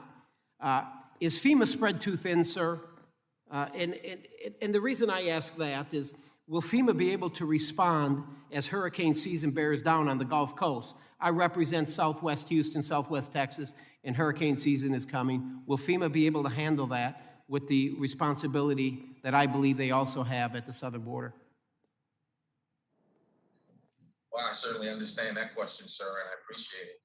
We try to, we believe that our independence and objectivity is really the bedrock of what we do. And so we will continue to conduct our oversight work to ensure that we address issues that arise, and if there are gaps that arise, that we will address those. I don't know that we would opine on whether they're spread too thin or their role and how they function, but we certainly will, in an oversight capacity, address any gaps that do arise as a result of how they lay out their programs. Thank you, Mr. Izzard, and I look forward to hearing back from you, and thank you for your candidness. Madam Chair, I yield back. Thank you. The gentleman yields back. Ms. Titus is now recognized for 5 minutes.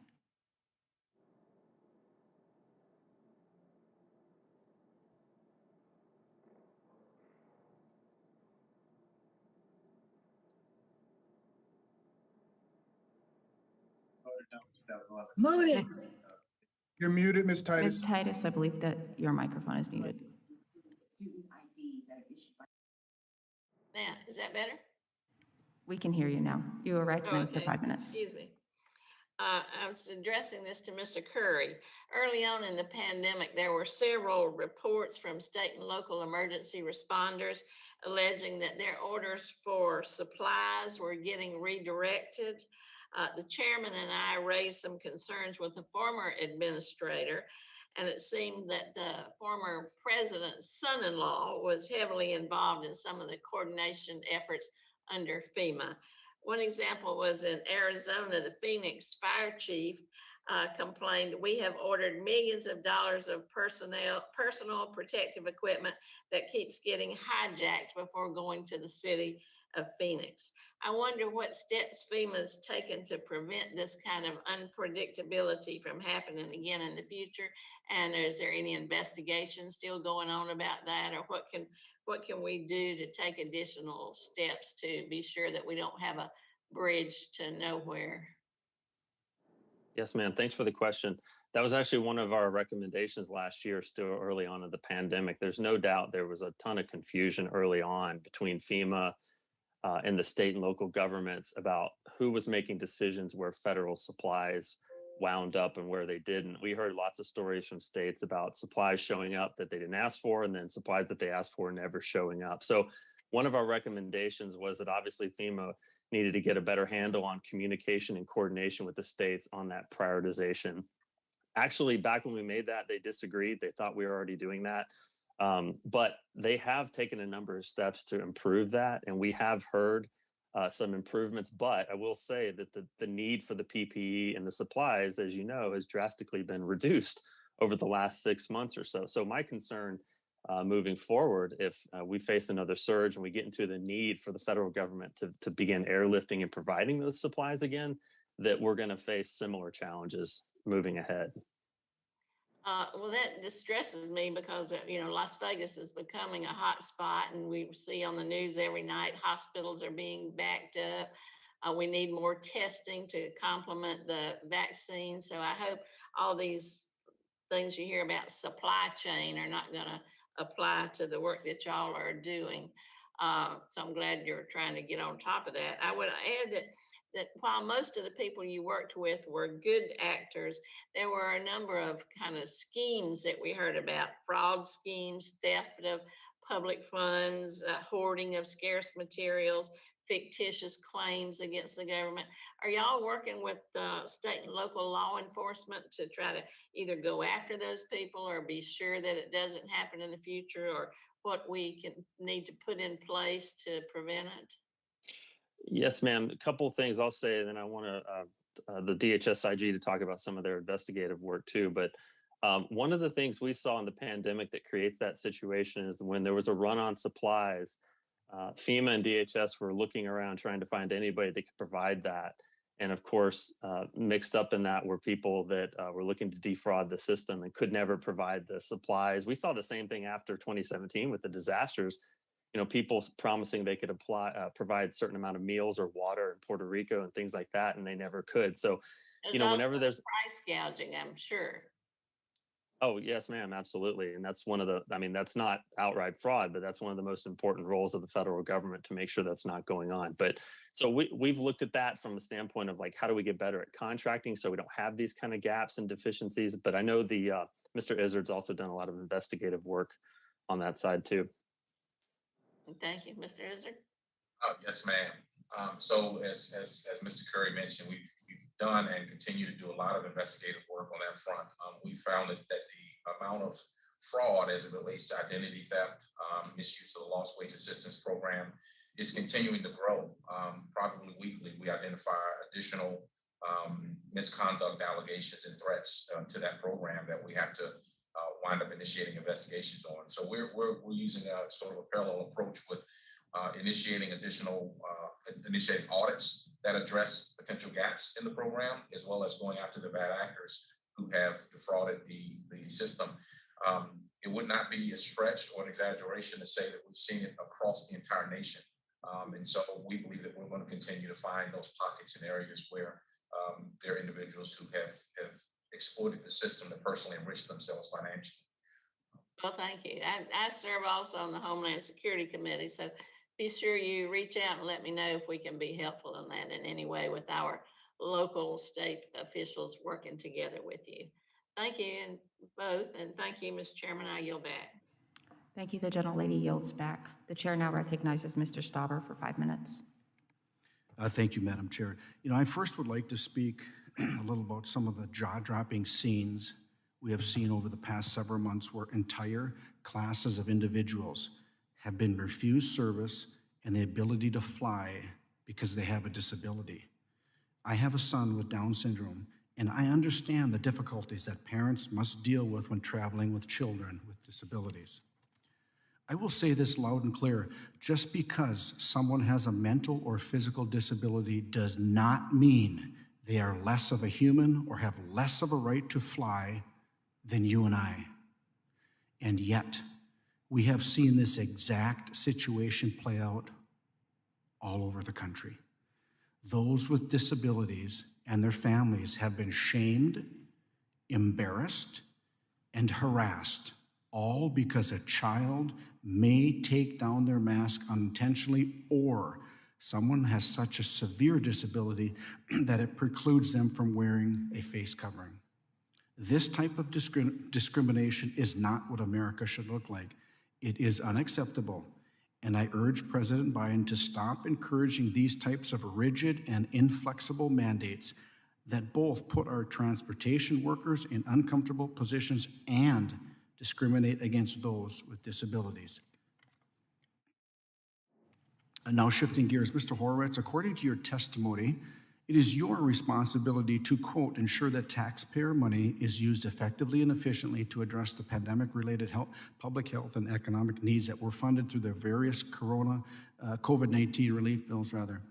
It is clear that the last 12 months may account for the largest amount of financial fraud to ever be committed against the United States.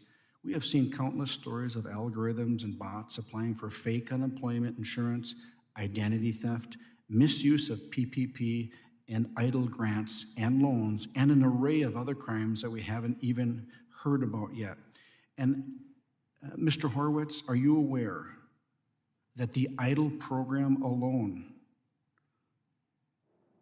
has $80 billion, that's with a B, $80 billion in fraud?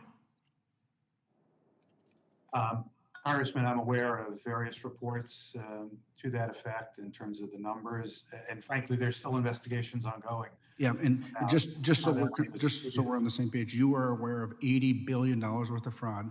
I'm aware of reports. Yeah, and how about the PPP? Mr. Horowitz, how about the PPP? Do we know how much fraud is in there yet? And can you give us an estimate? I don't have an estimate. I can get back to you on what the SBA IG has reported on. And he's put out a number of reports about his concerns regarding how that, both of those programs, frankly, were handled certainly a year ago when Mr. Horowitz allowed self-certification. Yeah, Mr. Horowitz, I think that if you would get back to the committee on what the PPP fraud is or what you think it is, and I know that working with the SBA, you can get a really, really good idea, and I appreciate that. And I hope that it concerns you as much as it does me that there are everyday Americans who were being denied loans and assistance because the accounts had run dry, while at the same time there were criminals collecting, in one example, $20 million from these relief funds for fake small businesses. And I understand that you are working to combat these crimes, but these crimes against the taxpayer should never have been able to be committed in the first place. And I thank you for testifying today, and I think that before my colleagues on the other side of the aisle prepare to pass another $4.5 trillion in spending that we can't afford, we should address this fraud, corruption, and abuse that has already plagued the federal government and hurt everyday Americans. Mr. Curry, with my 1 minute remaining, you had mentioned that FEMA was doing all they could in reference to the supply chain, getting the supplies wherever they could. Mr. Curry, would you agree that bringing back manufacturing to our shores, bringing back pharmaceutical manufacturing to this country, bringing back PPE making in this country, and bringing back critical minerals mining to this country to hold the destiny of this great country into our own hands? Would you agree with that? Sir, there's no doubt that the pandemic exposed that we are reliant on foreign sources for many of our products, pharmaceutical, all the things that you mentioned. So, and if we don't, Mr. Curry, if we don't learn from that, shame on us, correct? Yes, sir. Thank you. I yield back. Thank you. The gentleman yields back. The chair now recognizes Ms. Brownlee for 5 minutes. Thank you, Madam Chair. I appreciate it. My first question is to Mr. Horowitz, and just in general, do you feel like you have enough resources in general to appropriately oversee fraud and abuse? So, Congresswoman, I think we've been certainly very appreciative in the community about the support we've gotten from Congress. But frankly, several IGs have noted the challenge they have in overseeing billions of dollars in spending in their agency compared to what they've gotten in terms of additional relief. I know DHS OIG is one of the IGs that have mentioned this problem, and Mr. Izzard could speak to that about, I think, getting a few $1 million to oversee tens of billions of dollars has been a challenge, for example, for DHS OIG. And I know some other IGs have also raised that concern. There's, we've demonstrated as IGs, as a track record, that we return multiples of investments in our efforts because of the wrongdoings that we find, the efficiencies we find. And so investment in IGs have proven over our 40-year history to be very good investments for the taxpayers. I couldn't agree. I couldn't agree with you more. And Mr. Izzard, if you have anything to add to that. Oh, yes, ma'am. Thank you. I agree 100% with Mr. Horowitz and appreciate his response. The department received, I believe it was over $40 billion to assist with our CARES from the CARES Act, and our OIG received about $3 million for oversight work. And so we have found it at times challenging. However, we forged ahead, and I believe we've been successful in our efforts, and certainly leveraging our relationships and partnerships. For example, with the PRAC, which is a relationship that we thoroughly appreciate, as well as the other OIGs in the community. So also funeral assistance is a new one, a newer one, where there was tens of billions of dollars allocated to support that. And we've not gotten any supplemental for that. However, we have moved ahead. We actually have a project ongoing now to address funeral assistance. So I think with more, we certainly can do more. But notwithstanding, we're going to continue to forge ahead and do everything we can to address the challenges that the pandemic has brought with it. Thank you, sir. And I just wanted to say to you, I know that you personally are not responsible for Homeland Security, priorities, and particularly around FEMA, but I was concerned in your response to another question with regards to FEMA's readiness in terms of extreme weather conditions. I mean, I think we all have to look ahead and know that that's coming. I'm from California. There's no question that our fire season has started very early. I just anticipate across the country that we are going to continue to experience more extreme weather conditions. And coupled with that, we don't know whether there's going to be another surge in this pandemic where we're going to have to call upon FEMA as well. So I just, would just like to say, I hope that FEMA is, doing the appropriate planning and expressing what their needs may be in order to be ready for any pandemic issues or any extreme weather conditions experienced across the country. And my last question is, again, back to Mr. Horowitz. On the CARES Act and other related legislation, there was detailed reporting requirements to ensure transparency and accountability. And then, going on, OMB's guidance to agencies then was to say, we don't really need any more additional information. Your office has come back and said that your office recommended that OMB issue the guidance to agencies to collect the missing information. So I was just wondering if that actually is happening. Thank you for asking about that, Congressman, because that is, as you're right, been a very important issue for us. We were very concerned last year when OMB issued its guidance, initially after the CARES Act, without consulting with the PRAC, that basically said USAspending.gov will be the tool that you will use to report through. we've identified in a report that's on our website that we issued in November, some of the significant problems with that. And we are pleased that OMB, when they came this year, issued a revised memo that tried to address some of that. Of course, very difficult to go back from a year ago to get that kind of data that we need. But we're working with leadership to do that. Thank you. I believe my time's up. I yield back, Madam Chair. The gentlewoman yields back. The chair now recognizes Mr. Westerman for 5 minutes. Thank you, Madam Chair, and thank you to the witnesses. Mr. Soskin, at the end of the 116th Congress, Congress authorized a Maritime Transportation System Emergency Relief Program, but the administration has not requested any funds for this program. The U.S. maritime industry estimates it needs $3.5 billion in emergency relief as a result of unanticipated COVID costs and has requested those funds be provided under the MTS Emergency Relief Program. Are you monitoring the maritime industry's resources? Mr. Westerman, I'm not actually familiar with the maritime industry funding issue that you've identified. I'd be happy to consult with my staff and we can follow up with you on a question, on your question about that area.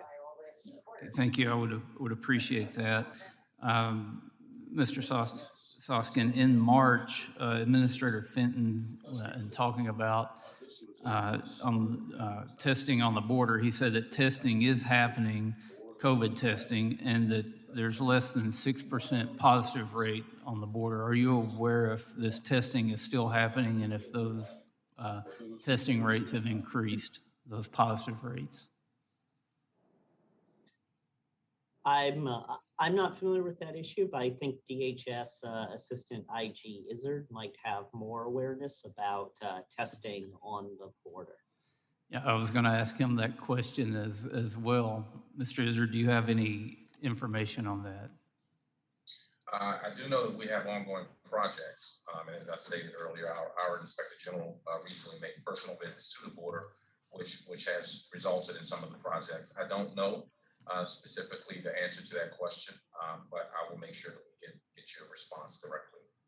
Thank you, sir. I was on the border last weekend down in the Rio Grande Valley, and I saw reports on Monday that there were 671 additional COVID positive tests in Hidalgo County, and I've seen reports that say the COVID infection rate is up 900% along the border. One thing that I took back from the trip to the border with, along with many what I would call crisis areas, was on the flight back out of McAllen. I noticed in the airport there were several passengers that were holding manila envelopes that on one side it was printed that said, please, I think it's something like, please help me, I do not speak or read English, please help me get on the right airplane. And then on the other side of the envelopes, it would have flights outlined on it, departing airports, arriving airports, and the times on that. Mr. Izzard, can you confirm if those were migrants or was that just a group of people carrying envelopes through the airport? Sir, I can't confirm. I really don't know. I'm sorry. I just don't know the answer to that. So you don't know if DHS is putting migrants on commercial airlines and shipping them around the country? Well, I do know that we have an open audit at this point that looks at that specific area. It's ongoing, so I can't speak to the findings of that at this point, but certainly look forward to providing that at the point in which the audit is finalized. We do have an audit work in that direction always. So if you don't know if commercial airlines are being used to move migrants around the country, you also wouldn't know if those migrants are being tested for COVID or being vaccinated before being moved around the country.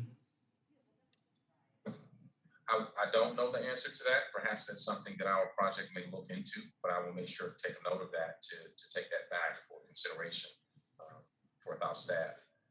Yeah, I would appreciate that if you could look at that sooner than later and get an answer back on that issue. And Madam Chair, I yield back.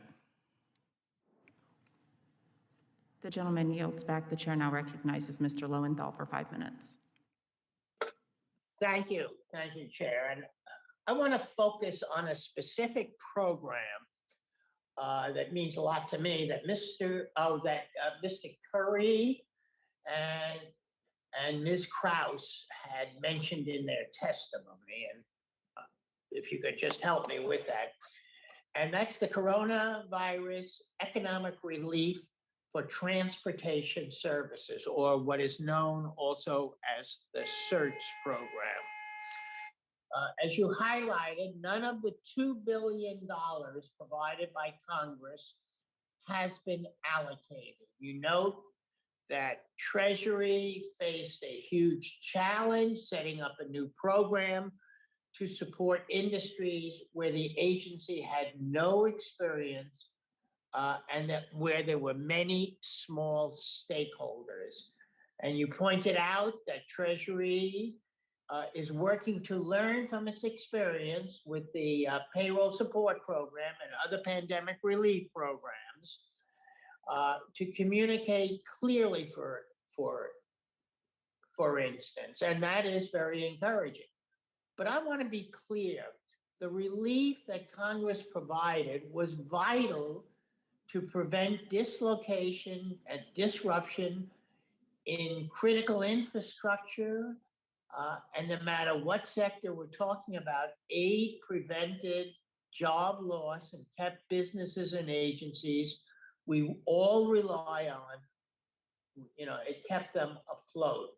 So my question is that climate change and many other challenges make this world, I understand, much less predictable, and we need to get better at responding to unique and unexpected challenges. So my question then is, how will we, or what can we do to build our capacity to implement programs like the CERTS program? Thank you for the question. This is Heather Kraus, the GAO, and my colleague can jump in as well. I would say, when you have an agency implementing a program where they don't, in Treasury's case, work with this applicant pool, and as you mentioned, it's a big, broad number of applicants there. It's really important that they work closely with the other federal agencies that may have, information or knowledge of those industries. So in this case, we're in the process of looking at the CERTS program. We know that Treasury has reached out to DOT and has worked with them to figure out, as well as the Coast Guard, to figure out how to determine eligibility for this program. Because you do have a lot of different operators, and DOT does, can look and sort of see what are the, operators and applicants that might, ways to check eligibility. As we understand, the application process just closed on July 19th, so it's still in progress. But, in terms of implementing programs where they are new and it's a new entity you work with, it is important to work with the industry, understand the industry, and work with those federal agencies to better understand how you might effectively implement the program. Is that what we've learned? If this was another crisis occurred, what have we learned to expedite that process now? I mean, I think it is really encouraging those agencies to work together up front, clearly communicating to industries sort of the status of the timelines and what they're doing. Those are the types of things that we've certainly learned and expectations for the program and sort of the timing of when it'll roll out. Those types of communications are really important in these scenarios. Thank you. I'm also wondering whether the question can also be answered by, let me just see who that was. I think that was Mr. Curry. You also mentioned yes, sir. the program.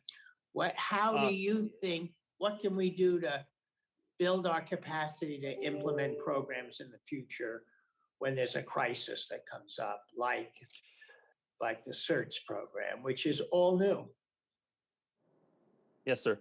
Ms. Kraus is definitely an expert on the CERTS program, but I cover our work on disaster response and recovery. And one of the biggest themes that we see in the preparedness side is that often gaps in capabilities at the local level or in different industries have been identified through prior exercises and assessments. The problem is because the event hasn't happened yet, we often don't take action to address that before it happens, and we don't close the gap that we know exists. And I think some of that is just latency and especially with the pandemic of disbelief and thinking that it's actually going to happen. Thank you, Mr. And Curry. that's a key theme. Thank you. The gentleman's time has expired. The chair will now recognize Mr. Guest for 5 minutes. Thank you, Madam Chairman. Mr. Horwitz, within the federal government's natural disaster recovery framework, the EDA serves as a coordinating agency for the economic recovery support function on behalf of the Department of Commerce.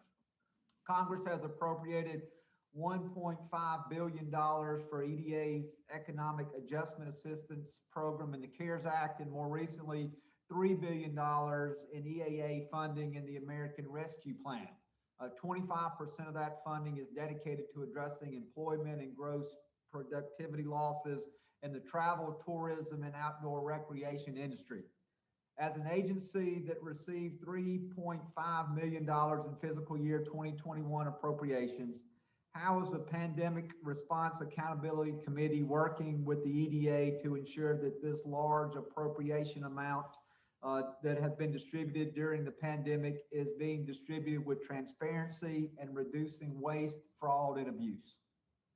So Congressman, what we've been doing at the Pandemic Response Accountability Committee is working with the IGs who oversee the specific agencies and the specific programs to coordinate and make sure that we've got the right resources and tools to take those steps and do that oversight. And I can follow up with the IG to see what kind of work they've been doing with regard to that specific program. And let me follow up on your written testimony. You talk about the fraud task force that as of July of this year, the 28 agents have been assigned to that task force. Can you talk a little bit about the work that the task force is doing?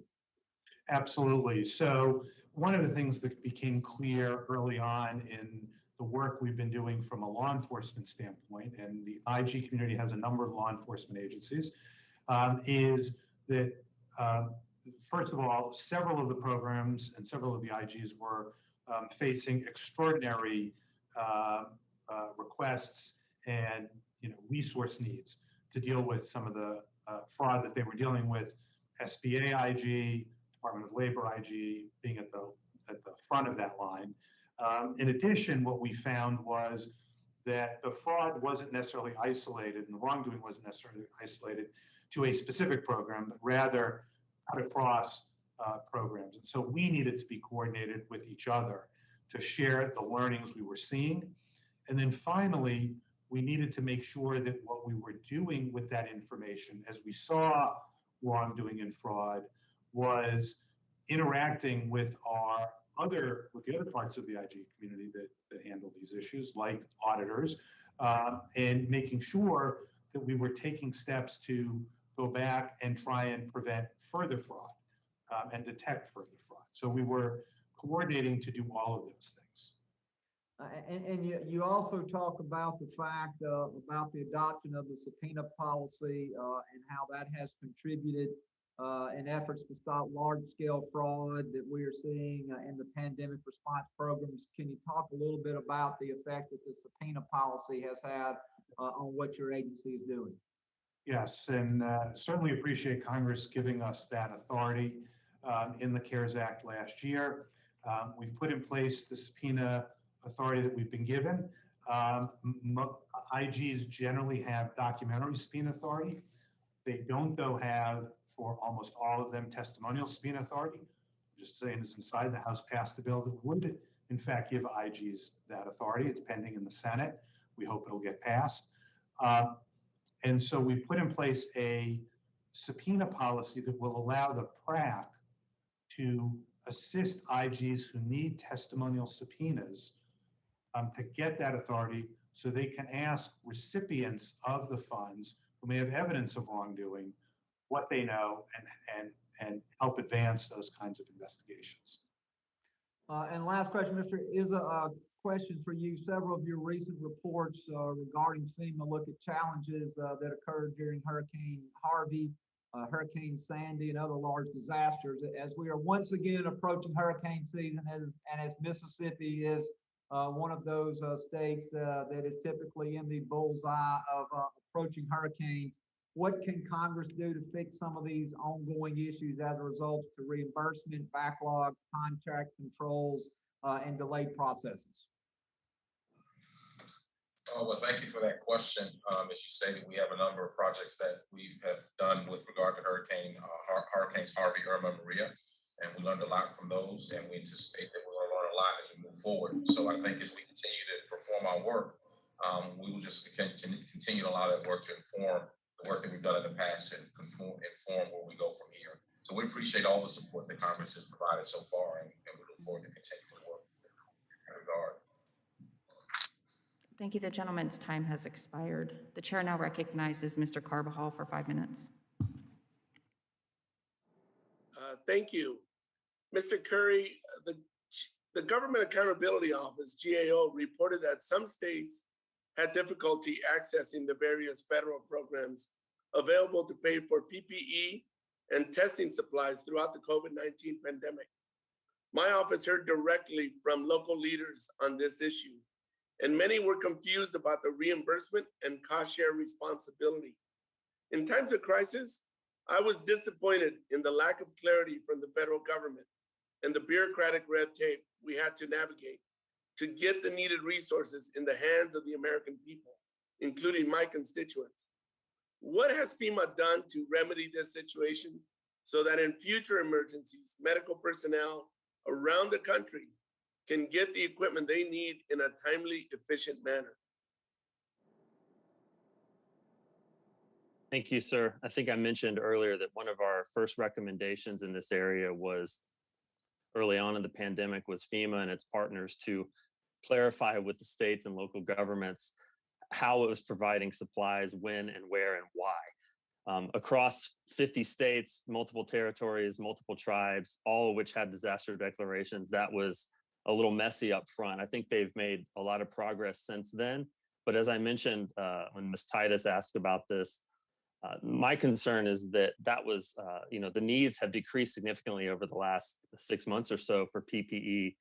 If that need was to explode again in the coming months, I would hope that what they've done to address some of these issues would fix some of those early problems. But at this point, I don't know. Thank you, Mr. Curry. In light of the votes schedule that have been called, I have 2 other questions, but I'm going to submit them for the record. With that, Mr. Chairman, I yield back. Thank you. The gentleman yields back. For the information of all members and witnesses, we have a long vote series on the floor and are going to go into recess. We will reconvene as soon as possible after the last floor vote, and we will come back to the first panel of witnesses. The committee stands in recess.